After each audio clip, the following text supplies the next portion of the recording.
Hello dear student, आपके अपने YouTube channel the unique institute पर बहुत बहुत स्वागत है। आज के इस वीडियो में हम लोग कक्षा 12वीं के फिजिक्स के चैप्टर 1 के मोस्ट आईएमपी क्वेश्चन के बारे में डिस्कस करने वाले हैं, जिसके अंतर्गत हम लोग आज एक नंबर के जितना भी क्वेश्चन बनता है मोस्ट आईएमपी क्वेश्चन 2025 के लिए सब क्वेश्चन को यहाँ से देखने वाले हैं। जिसमें क्वेश्चन पहला दिया हुआ है, विद्युत क्षेत्र की तीव्रता किसे कहते हैं? तो इसका आंसर भी दिया है, विद्युत क्षेत्र में स्थित एकांक धनावेश जितने बल का अनुभव करता है उसे विद्युत क्षेत्र की तीव्रता कहते हैं। अगर इसको हम लोग एक डायग्राम से समझे तो सपोज मेरा पास कोई आवेश है, तो आवेश सबसे पहले अपने चारों ओर एक क्षेत्र निर्माण करता है और उस क्षेत्र को हम लोग विद्युत क्षेत्र कहते हैं और इसे ई से प्रदर्शित करते हैं। अब मान लेता हूँ इसी विद्युत क्षेत्र ई में कोई एकांक आवेश मैं यहाँ पास ला के रख देता हूँ। रखने से इस वाले आवेश के कारण ये एकांक आवेश है, जितने बल का अनुभव करेगा उसी बल को हम लोग विद्युत क्षेत्र की तीव्रता कहते हैं। ये बल या तो आकर्षण हो सकता है या तो फिर प्रतिकर्षण हो सकता है। यदि आवेश है दोनों समान हो, यदि प्लस प्लस हो या फिर माइनस माइनस हो तो प्रतिकर्षण होगा, यदि एक प्लस हो और एक माइनस हो तो आकर्षण होने वाला है। तो विद्युत क्षेत्र में स्थित एकांक धन आवेश जितने बल का अनुभव करता है उस बल को ही हम लोग विद्युत क्षेत्र की तीव्रता कहते हैं। जिसमें सेकंड क्वेश्चन दिया हुआ है, Q1 इंटू Q2 बड़ा है जीरो से, तो उनके मध्य विद्युत बल की प्रकृति क्या होगा? तो यदि Q1 इंटू Q2 बड़ा हो जीरो से, तो Q1 और Q2 दोनों या तो धनात्मक होगा या ऋणात्मक होगा, अतः इनके मध्य प्रतिकर्षण बल होगा। अगर इसको डायग्राम से समझें, अगर गणितीय संख्या देखा जाए तो बीच में हमेशा जीरो रहता है और इधर भी जितना भी रहता है वो प्लस में रहता है और इसके ठीक पीछे में जितना भी रहता है वो माइनस में रहता है। अब क्वेश्चन क्या बोला है ध्यान से समझते हैं। Q1 इंटू Q2 बड़ा है जीरो से और Q1 और Q2 है वो बड़ा है जीरो से। तो ध्यान देना यहाँ, जीरो से बड़ा कौन होता है? तो जीरो से बड़े है हमेशा प्लस वाले होता है। यदि Q1 का मान मैं प्लस रखूं तो Q2 का भी मान मेरे को प्लस रखना पड़ेगा, क्योंकि प्लस प्लस हमेशा प्लस होता है। यदि Q1 का मान मैं माइनस रखूं तो Q2 का भी मान को मेरे को माइनस रखना पड़ेगा। तो माइनस माइनस हमेशा क्या होता है? प्लस होता है। तभी मेरा मान है जो प्लस में आने वाला है और ये प्लस है वो जीरो से कैसा होता है? बड़ा होता है। Q1 और Q2 का मान पता चल गया है हम लोग को, या तो प्लस हो सकता है या तो फिर माइनस हो सकता है। और समान आवेश जब भी मिलेगा प्लस प्लस या तो फिर माइनस माइनस, तो वैद्युत बल की जो प्रकृति होता है वो हमेशा प्रतिकर्षण होता है। तो Q1 Q2 बड़ा है जीरो से, यहाँ वैद्युत बल की प्रकृति होगा वो प्रतिकर्षण होगा। अगला क्वेश्चन दिया हुआ है, विद्युत बल रेखाएं बंद लूप क्यों नहीं निर्मित करती है?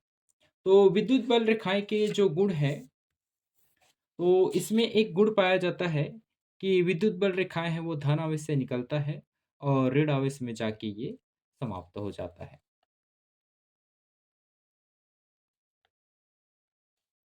तो धन आवेश से निकलकर ये ऋण आवेश में जाके समाप्त हो जाता है, लेकिन रिटर्न नहीं आता है। ऋण आवेश से निकलकर धन आवेश में पुनः नहीं आता है।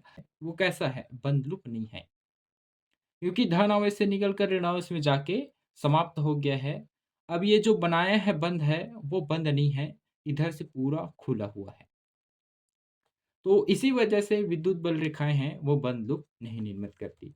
इसको आंसर में लिखे भी हैं कि विद्युत क्षेत्र रेखाएं धन आवेश से प्रारंभ होकर ऋणावेश में समाप्त हो जाती है, अतः बंद लूप नहीं बनाती है।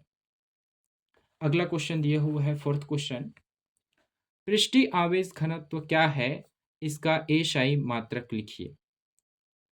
तो पृष्ठ से हमेशा याद रखना कि पृष्ठ से हमेशा क्षेत्रफल आता है। और यहाँ से आपको आवेश भी दिया हुआ है।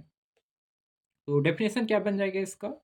किसी चालक के एकांक, अगर पृष्ठ की बात हुआ है तो क्षेत्रफल में उपस्थित आवेश भी आया है, तो कुल आवेश की मात्रा को पृष्ठीय आवेश घनत्व कहते हैं।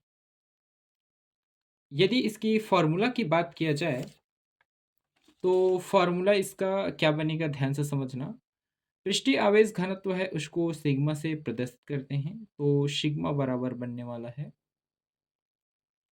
एकांक, आपको क्षेत्रफल बोला है और साथ में बोला है आवेश, तो ये आवेश हो गया। एकांक क्षेत्रफल बोला है तो क्षेत्रफल को ए से प्रदर्शित करते हैं। आप इस फार्मूला से भी डेफिनेशन बना सकते हो कि किसी चालक के पृष्ठीय आवेश घनत्व उसके एकांक क्षेत्रफल में उपस्थित कुल आवेश की मात्रा को कहते हैं। तो इस फार्मूला से हम लोग इसका एसआई मात्रक निकाल सकते हैं, क्योंकि आगे एसआई मात्रक भी बोला है। तो आवेश का एसआई मात्रक होता है वो कूलाम होता है, और क्षेत्रफल का एसआई मात्रक जो होता है वो मीटर का स्क्वायर होता है। तो इसका एसआई मात्रक आपका निकल के आ जाएगा कूलाम बटा है तो उसको बोलते हैं प्रति मीटर का स्क्वायर, मीटर का स्क्वायर। ठीक है, आगे चलकर इसका एसआई मात्रक भी लिखे हैं। एसआई मात्रक कूलाम प्रति मीटर है। 5 क्वेश्चन दिया हुआ है। धातु के एक विलगत गोले को धनावेश दिया जाता है, उसका द्रव्यमान घटेगा या बढ़ेगा? अगर मेरे पास एक धातु का विलगत गोला है, मान लेता हूँ ये मेरे पास धातु का एक विलगत गोला है, और इस विलगत गोले को मैं धन आवेश देता हूँ। तो अगर देखा जाए तो धन आवेश कब आता है? जब यहाँ से इस गोले से इलेक्ट्रॉन है वो बाहर निकलेगा। जब भी इलेक्ट्रॉन बाहर निकलता है तभी वहाँ पर धन आवेश आता है, और जब इलेक्ट्रॉन की अधिकता होता है या ज़्यादा होता है, इलेक्ट्रॉन वृद्धि होता है, तो हमेशा वहाँ ऋण आवेश आता है। तो इस गोले से इलेक्ट्रॉन है वो निकल रहा है, तो कॉमन सी बात है इस गोले से यदि इलेक्ट्रॉन निकलेगा तो इसका द्रव्यमान है वो घटने वाला है। उसी को उत्तर में लिखे भी हैं यहाँ से कि द्रव्यमान है घटेगा क्योंकि इलेक्ट्रॉन की कमी होती है। अगर वीडियो अच्छी लगी हो तो लाइक और सब्सक्राइब जरूर कर देना। Thank you for watching.